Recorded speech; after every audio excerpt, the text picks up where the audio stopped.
Guys, welcome back my channel and welcome my channel. तो तुम सब यही सोच रहे होगे मैं इतने दिनों बाद व्लॉग क्यों बना रही हूँ। अभी भी मेरी आँख फड़क रही है भाई, मैं क्या करूँ अपना। तो कुछ भी मत करो। इसके साथ ही आज के व्लॉग के लिए मैं तुम सबको ये कहना चाहती हूँ, क्यूटीज़, तुम सब ने मेरा इतना वेट किया, मैं जानती हूँ। तो आज मैं तुम्हें सारी बात बताने वाली हूँ कि मैं 6 महीने से व्लॉग क्यों नहीं बना रही थी, क्यों गायब थी, क्यों नहीं थी, क्या हो रहा था, क्या नहीं हो रहा था। तो नॉर्मल सी चीज़ें हैं, कुछ खास नहीं था। कुछ लाइफ में जब अप एंड डाउन आते रहते हैं तो इंसान को कुछ चीज़ें बंद कर देनी चाहिए। तो मैंने सोचा क्यों ना मुझे यूट्यूब बंद कर देना चाहिए, व्लॉग पे ध्यान ना देना चाहिए। और बाकी रही, मेरे फ़ोन में स्पेस भी नहीं था और मैं थोड़ी सी गरीब चल रही थी। मतलब गरीब चल क्या रही थी, गरीब मैं हूँ। वो तो समटाइम्स पैसा आ जाता है, वो अलग बात है। तो आज मैं मेकअप करते करते तुम सबको अपनी पूरी स्टोरी सुनाती हूँ कि मैं क्यों गायब थी, कैसे थी, क्या हुआ, क्यों नहीं। तो क्यूटीज अपना दिल थाम के बैठो और मेरे को प्यारे प्यारे लाइक, शेयर, कमेंट सब कर दिया करो। मुझको सब्सक्राइब बोलना नहीं आता। सबको ये लगता है कि मैं पढ़ी लिखी नहीं हूँ या मैं कुछ नहीं किया। तो मैं सबसे पहले बता दूँ कि मैंने फर्स्ट ईयर कर रखी है, लेकिन मैंने सेकंड ईयर थर्ड ईयर नहीं की थी बिकॉज मेरे को किसी और लाइन में जाना था। और मेरे को लगता है कि मैं वो सारी चीज़ों में अपना टाइम वेस्ट ना करके, मतलब पढ़ाई में, सोच रहे हो तो मैं क्या कहना चाह रही हूँ कि मैं पढ़ाई में अपना टाइम ना वेस्ट करके जिस चीज़ लाइन में मैं जाना चाह रही हूँ मैं उस पर ध्यान दूँ। तो सबसे गंदी बात मेरी यही थी, सब जीवन का सबसे गंदा डिसीजन यही था। लेकिन अभी इतना हुआ नहीं है, वक्त गुजरा भी नहीं है कि मैं कुछ कर ना पाऊँ। तो पहले हम कंसीलर लगाते हैं, उसके बाद बताती हूँ। तो मैं एक लड़की हूँ और मैं आगरा रहती हूँ। तुम सबको बहुत मतलब चुल रहती है कि दीदी तुम कहाँ से हो, क्या करती हो, क्या नहीं करती। तो आज मैं पूरा बताती हूँ कि मैं आगरा रहती थी और मैंने 1 साल पहले ये निर्णय लिया था कि मैं कुछ करूँगी अपने जीवन में। दैट्स वाई मैं आगरा से नोएडा शिफ्ट होगी फॉर सम वर्क। मतलब वर्क क्या, मैं जॉब करना नहीं चाहती थी, मेरे को मन भी नहीं था जॉब करने का। इसलिए मैंने सोचा क्यों ना नोएडा शिफ्ट होकर रील बनाई जाए, बिकॉज आगरा में तो कोई ऐसा प्लेस है नहीं जिसमें जाके मैं रील बना लूँ या फिर रील बनाने से मेरे को अर्निंग हो जाए। मेरे को उस टाइम पे कुछ भी अर्निंग का सोर्स पता ही नहीं था इंस्टाग्राम पे कि अर्निंग कहाँ से करते, कैसे नहीं करते।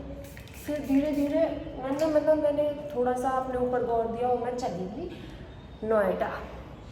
नोएडा जाने के बाद मेरी हालत इतनी ख़राब होगी दोस्तों, इतनी ख़राब होगी जितनी तो मेरे घर रह के भी नहीं थी। भले ही मैं गरीबताई में जी रही थी, पर वहाँ जाके तो मैं और गरीब होगी। ठीक है, तो पहले घर से तभी निकलो जब या तो घर वालों का सपोर्ट हो या फिर तुम्हारे पास एक अच्छा बैकग्राउंड हो जिससे आप अर्न कर सकते हो। तो मैं तो यही बोलूँगी, तो घर से तभी निकलना जब तुम पे कुछ अर्निंग का सोर्स हो या फिर तुम्हारे घर वाले तुम्हें मंथली पैसा भेज रहे हो तो तुम तभी जाना। फिर उसके बाद जब मैं यहाँ आ गई तो मैंने रील बनाना चालू किया, टाइम टू टाइम रील बना रही थी। दैन उसके बाद लाइफ में एक ऐसा फेस आया कि मुझे मतलब 6 महीने बाद काफ़ी टाइम तक मैं भूखी रही नोएडा में। कोई मजबूरी नहीं थी मेरी, कोई भी मजबूरी नहीं थी, ये मेरा खुद का डिसीज़न था।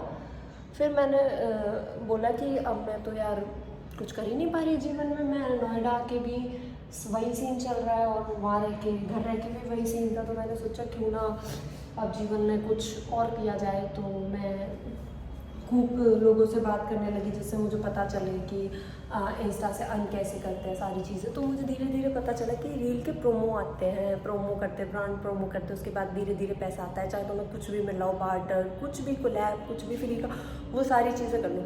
लेकिन आज तक मैंने किसी शॉप पे जाके किसी का प्रमोशन नहीं किया। हाँ, मैं स्टोरी लगा सकती हूँ, एक होता है ना लोगों में कि नहीं यार हम ये नहीं कर सकते, हम वो नहीं कर सकते, तो मैं शॉप का प्रमोशन नहीं कर सकती, मुझे ऐसा लगता है। हाँ, आगे जाके अगर कोई बड़ी शॉप या कुछ भी आता है, अदरवाइज कुछ भी, तो मैं कर सकती हूँ। अभी मैं उस वाली फेज़ में चल ही रही कि मैं किसी का शॉप पर जाके प्रमोशन करूँगी, मेरे बस का नहीं है भाई। और पहली बात तो ये है कि मुझे बोलना ही नहीं आता है। तुम देखते हो मैं बोलते बोलते लड़खड़ा जाती हूँ। अभी जैसे लड़खड़ाई, पता नहीं ये मेरी जेनेटिक है। मेरी मम्मी को मैंने काफ़ी बार लड़खड़ाते हुए देखा। मेरी माँ भी नहीं बोल पाती, इसलिए शायद मेरे को उनका वो चढ़ गया, क्या कहते हैं। तो सुनो, फिर मैंने निर्णय लिया कि मैं जाऊंगी चंडीगढ़। मैंने घर पे बात करी, दैन मम्मी को बिना बताए मैं चंडीगढ़ चली गई। वाह वाह वाह वाह, गई, मुझे लगा कि मैं वहाँ जाके बहुत सारा पैसा कमा सकती हूँ, बिकॉज वहाँ सारे इन्फ्लुएंसर रहते हैं, आर्टिस्ट रहते हैं, वो काफ़ी सारा अर्न कर रहे हैं वहाँ जाके, चंडीगढ़ जाके। तो मैंने सोचा भी था कि मैं भी वहाँ जाके अर्न कर लूँगी, लेकिन वो निर्णय भी मेरा बहुत ही ज़्यादा गलत था। मैंने जीवन में निर्णय लिए, लेकिन इतने गलत लूँगी मैंने ये नहीं सोचा था गाइस। मतलब एक होता है डिसीज़न राइट लेना, एक होता है डिसीज़न ले लो, उसके बाद तुम्हें पता चल रही है ये डिसीज़न गलत है। लेकिन मैंने वही कदम रखा जो डिसीज़न गलत ही था, ना तो वो राइट था ना तो वो रॉन्ग था। मेरे को एक टाइम पे ऐसा लगा। देन उसके बाद गाइस मेरी आँख फड़क रही है, सबसे पहले मुझे अपने आँख का इंतज़ाम करना पड़ेगा। ओह शिट, मैं नहीं चाहती मेरी किसी से लड़ाई हो, वरना सबको लगता रहता है कि मैं कंटेंट के लिए लड़ती फिरती रहती हूँ। तो भैया बिना कंटेंट लड़ाई के भी मेरी रील चल जाती है, तो मुझे लड़ने की आवश्यकता है नहीं। तो तुम लोग इतना गलत मत सोचा करो कि मैं सिर्फ कंटेंट के लिए लड़ती हूँ। मैं तुमसे भी लड़ जाऊँगी अगर तुम मुझसे कुछ गलत बोलोगे, क्योंकि मेरे अंदर सुनने की क्षमता नहीं है भाई कि मैं किसी का सुन लूँ, या किसी से भी अपने पीछे कोई मेरी बैक पिचिंग कर देता है ना, और मेरे को आके कोई बताते तो मेरा फिर उसको मारने का मन करता है। ये देखो अब इसमें क्या कंटेंट बनाऊँगी भाई मैं, सामने वाले की गलती है ये भी तो देखो ना। रियल और रील उन दोनों में बहुत फ़र्क होता है। जो तुम्हें इंस्टाग्राम पे दिखता है वो रियल थोड़ी होता है गाइस। अब मैं इतनी खुश हूँ कि मतलब ब्लॉग बना रही हूँ, आज पहली बार हुआ है ऐसा। तो मैं तुम्हें बताती हूँ चंडीगढ़ की स्टोरी। दैन उसके बाद मैं चंडीगढ़ शिफ्ट हुई। शिफ्ट होने के बाद मैं अपनी एक फ्रेंड के पास गई। मतलब मैं उसको फ्रेंड तो नहीं कह सकती, चलो छोड़ो उसकी बात नहीं करती, बस मैं उसको ऐड कर देती हूँ एज अ एग्ज़ाम्पल। तो मैं गई चंडीगढ़। तो पहले मैंने चीज़ें देखी, कुछ नहीं हो रहा था चंडीगढ़ जाके ना। मेरे को प्रोमो भी नहीं मिल रहे थे अच्छे कि मुझे लगा था कि चंडीगढ़ जाके मैं बहुत कुछ उखाड़ लूँगी, मैं तो गाड़ी ले लूँगी, डिफेंडर ले लूँगी, चंडीगढ़ जाती इतना कमाऊँगी इतना कमाऊँगी। लेकिन चंडीगढ़ जाने के बाद मैंने कुछ भी नहीं कमाया। फिर हुई जनवरी, फिर मेरी किसी से लड़ाई हो गई एंड मैंने वो लड़ाई की रील डाली थी और मेरे को मालूम भी नहीं था कि वो रील मेरी दोस्त बना रही है। मेरे को बहुत बाद में पता चली थी। जब मैंने फ़ोन चेक किया तो मैंने उससे पूछा कि यार तूने ये बनाना नहीं यार? तो कहती हाँ बात के लिए होता है ना कि पहले लड़ाई हो रही है तो तुम बीच में ही टपक के देख लो कि कहीं चीज़ें गलत ना हो जाए, लास्ट में तुम पे भारी ना पड़ जाए चीज़ें। तो ये सोच के उसने बना ली थी। दैन उसने मुझे बाद में बता दिया था। उसने जब बना ली तो फिर मैंने सोचा क्यों ना एक कंटेंट बनाया जाए। तो मैंने उस टाइम पे वो चल भी खूब रहा था शकीरा वाला, जनवरी में मैंने वो डाल दिया एंड वो वायरल हो गई। देन उसके बाद भरपूर प्रोमो और मैं भाई खुश।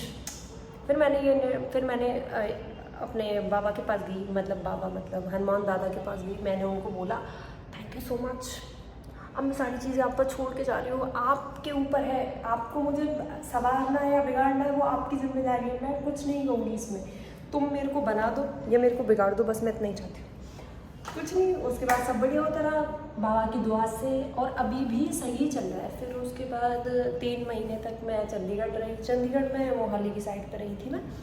उसके बाद वहाँ भी मैंने मैटर कर दिया। मैंने नहीं, मेरे साथ मैटर हुआ कुछ यूँ कि लोगों को दोस्ती में मतलब प्यार में धोखा मिलता है, मुझे दोस्ती में मिला, इट्स ओके। मैं वो झेल गई। मैं झेलने वाली लड़कियों में सब झेल जाती हूँ क्योंकि मुझे त्यागना आता है। अब मैं भी तुम्हें यही समझाऊंगी कि तुम त्यागना सीख जाओ चीज़ों को, तो तुम्हारी लाइफ बहुत अच्छी चलेगी। अगर तुम्हें त्यागना नहीं आता लोगों को तो भाई तुम्हारी लाइफ टुल है, कुछ नहीं हो सकता तुम्हारा फिर। तो जब मैंने सीखा त्यागना तो भाई मेरी लाइफ बहुत अच्छी चली। उस टाइम पे मैंने अपनी वो दोस्त त्याग दी क्योंकि फॉर सम रीज़न इतना अच्छा नहीं किया था उसने मेरे साथ बुरा ही किया था। अच्छा क्या मतलब एक टाइम पे सारी चीज़ें अच्छी लग रही हैं, सारी चीज़ें अच्छी लगती हैं, क्या वाओ उसने कितना अच्छा किया है मेरे साथ। तो ऐसा कुछ भी नहीं था। तुम्हारे साथ रह के भी लोग तुम्हारे साथ छल कर देंगे, तुम्हें मालूम भी नहीं पड़ेगी। इसलिए मैं तुम्हें समझा रही हूँ, दोस्ती कुछ नहीं होता, प्यार पूर कुछ नहीं होता। एक बार के लिए प्यार होता है अच्छा, अगर तुम्हें कोई अच्छा आदमी मिल रहा है तो। अगर तुम्हारा प्यार सच्चा नहीं है ना तो तुम जीवन में कभी सक्सेसफुल नहीं हो पाओगे। मैं तुम्हें बता रही हूँ, मेरा पर्सनल एक्सपीरियंस है। मतलब मैं इतनी बड़ी नहीं हूँ। तुम्हें क्या लगता है कि मैं 25-26 ईयर? नहीं भाई, मैं ओनली 21 ईयर ओल्ड हूँ। मैं 21 की हूँ। मैंने इतना एक्सपीरियंस कर लिया लोगों का, मतलब रिलेशन में नहीं, दोस्ती में, काम में, सारी चीज़ों में मैंने सब ट्राई किया। मेरे को सॉन्ग भी मिले थे ना, मैंने वहाँ भी सारी चीज़ें ट्राई करी है। लाइक मर जाओगे ले ओके, वो चीज़ें छोड़ता है। मैं नहीं चाहती कि मेरे ब्लॉग के बीच में किसी का भी फ़ोन है, उसका जिसका फ़ोन आया ना मैं ब्लॉक कर दूँगी, मैं ब्लॉक कर दूँगी। मैं बिल्कुल बोल रही हूँ, क्योंकि मुझे ब्लॉग के बीच में कुछ भी आना तानी नहीं चाहिए यार। मैं बहुत दिनों बाद ब्लॉग बना रही हूँ, मैं बहुत दिनों बाद अपनी क्यूटीज़ से बात कर रही हूँ, क्योंकि क्यूटीज़ को चाहिए था मेरा ब्लॉग। तो गाइज़ मैं तुम्हें बता देती हूँ, मेरे से लड़कियाँ बहुत कहती है कि मैं ये वाला फाउंडेशन यूज़ करती हूँ, दिस फाउंडेशन फ्रॉम मार्स, जिसका शेड है, जिसका शेड इसमें शेड ही नहीं लिखा, एक ही शेड है, सबसे गोरा वाला, एंड मैं गोरी हूँ ना गाइस।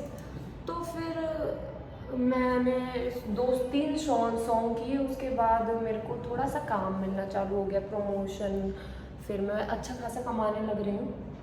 पर जितना भी मैं कमाती हूँ ना, 1-2 लाख, 60,000, 40,000, 50,000, वो सारे मैं खा सकती हूँ। मैं इतनी मतलब मैं इतनी खर्चैली हो चुकी हूँ जब से कि मेरे पास पैसा आया है। मेरे पास पैसा रुकता ही नहीं, रुकेगा कैसे, मैं रोकती नहीं। क्योंकि मैंने एक चीज़ सोची थी कि अगर हम जितना पैसा रोकते हैं ना, पैसा हमसे उतना ही दूर भागता है। तो मैंने फिर सोचा क्यों ना पैसे खर्च कर लेने चाहिए। अब मैं पैसे इतना खर्च करती हूँ, पहले मैं 10 रुपये खर्च करने से पहले भी सोचती थी कि यार अगर मैंने 10 रुपये खर्च कर दिए तो कल मेरे को नीड पड़ेगी 10 रुपये की, तो बहुत कम अमाउंट है ना, सोचो उसके लिए भी मैं कितना सोचती थी। तो फिर तुम कैसे बोल सकते हो कि मैं अमीर हूँ, और मैं अभी भी अमीर नहीं हूँ।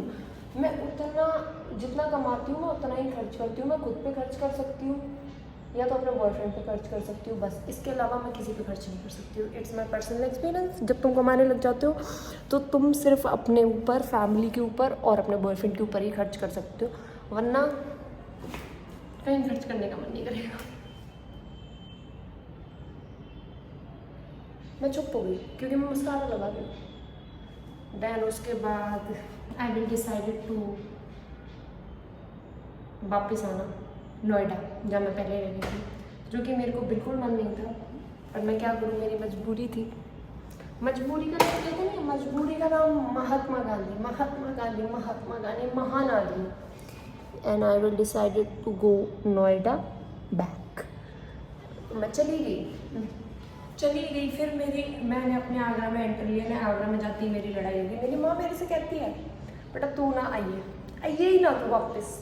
मैं यार लड़ती नहीं हूँ, मेरे को लड़ना आता ही नहीं है। मैं तब लड़ती हूँ जब मेरा सर से पानी ऊपर हो जाता है। मैं लोगों को जड़ से उखाड़ने का दम रखती हूँ, या तो बोल के या तो मार के, दैट्स इट। मैं देखो लड़कियों से नहीं लड़ती यार, वो मारा पीटी पे आ जाती है। मैं लड़कों से लड़ लेती हूँ क्योंकि वो मारा पीटी पे नहीं आते। मैं उन्हें मार सकती हूँ, वो मुझे नहीं मार सकते, मेरा राइट है।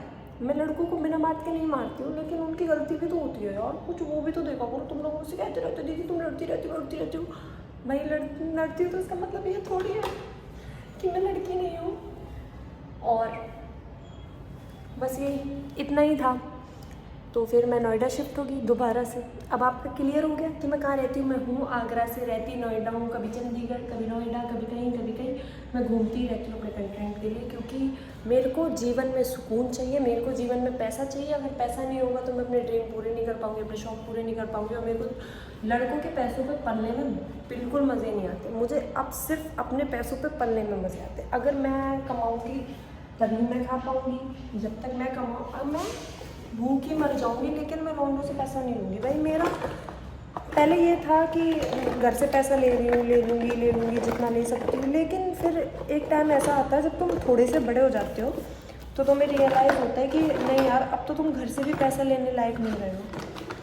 और वो चीज़ मैंने तब रियलाइज़ करी जब मैं घर से निकल गई थी। मेरे को लगता है कि हमें घर से कभी पैसा लेना ही नहीं चाहिए 18 के बाद। हाँ, लड़कियाँ लेती हैं, अभी भी लेती हैं। और कुछ लड़कियां तो ये भी कहती हैं कि हम पढ़ने जा रहे हैं, लेकिन वो पढ़ती भी नहीं है भाई, वो बिल्कुल नहीं पढ़ती। वो अपने पापा के पैसे पे मौज करती हैं। और कुछ बच्चों की लाइफ मेरे जैसी होती है, जिनको ना पैसा मिलता है घर से ना कुछ, और उन्हें अपने पैसों पे ही मौज करनी पड़ती।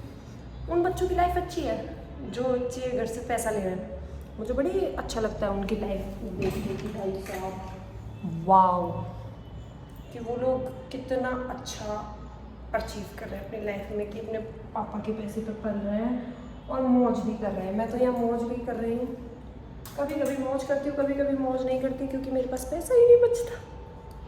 सो सैड ना, लेकिन मैं दुखी नहीं हूँ इस बात से। मैं अपने अंदर भूख ला चुकी हूँ पैसे कमाने की। मैं तुम सबसे भी यही कहूँगी कि तुम लोग भी अपने अंदर ऐसी भूख ले आओ कि तुम्हारा मन ही ना लगे बिना पैसे कि। तुम गरीब भी हो जाओ ना तो भी तुम्हारा बस ये हो कि एनी हाउ पैसा कमाना, एनी हाउ।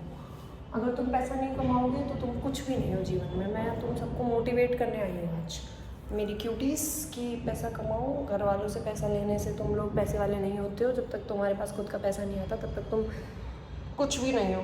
जब तुम खुद का कमाने लग जाते हो तब तुम बहुत कुछ हो, अपने लिए, दूसरों के लिए। दूसरा तुम पर उंगली नहीं उठा सकता, कुछ भी नहीं कह सकता तुम तो, जब तुम्हारा पैसा तुम्हारे हाथ में। क्योंकि सारी चीज़ें पैसे से चलती हैं। खाना पीना, घूमना फिरना, लोग, संसार में सारी चीज़ें पैसे से चलती हैं। मैंने इतना रियलाइज़ कर लिया, तो तुम्हें भी मैं इतना ही कहूँगी कि पैसे कमाओ, खुश रहो और मौज लो। मेरे मुंह में चला गया स्प्रे, ठीक है ना। शिट, ओके, तो आज के लिए इतना ही काफ़ी है। Thank you so much for watching मी। मैं कहाँ थी, कैसे थी, मैंने तुम्हें बता दिया। बाकी देखो, मुझे उन लोगों से बहुत खीसियान आती है जो लोग मुझे देखते हैं, मुझे सुनते हैं, उसके बाद मुझे हेट करते हैं, मेरे पीछे बैक बिचिंग करते हैं। तो मैं एटलीस्ट उनसे ये कहना चाहती हूँ, एटलीस्ट उन लोगों में बैठ के मेरी बैक बिचिंग किया करो जो लोगों को मेरे पास आके बताने की ज़रूरत ना पड़े। वो लोग आके मुझे बता देते, फिर मुझे दुख होता है ना कि सालों तुम बैठ भी उन लोगों के बीच में रहे हो जो मुझे आके बता देते। मैं हूँ इतनी अच्छी, तुम ये मत किया करो। तुम एक अच्छे लोगों की संगत में बैठो, क्योंकि तुम खुद तो अच्छे हो नहीं हो, तो थोड़ा अच्छे लोगों की संगत में बैठो जिससे कि तुम्हारी बातें दूसरी जगह ना फैले। And look at my hair and I will decided to cut my hair.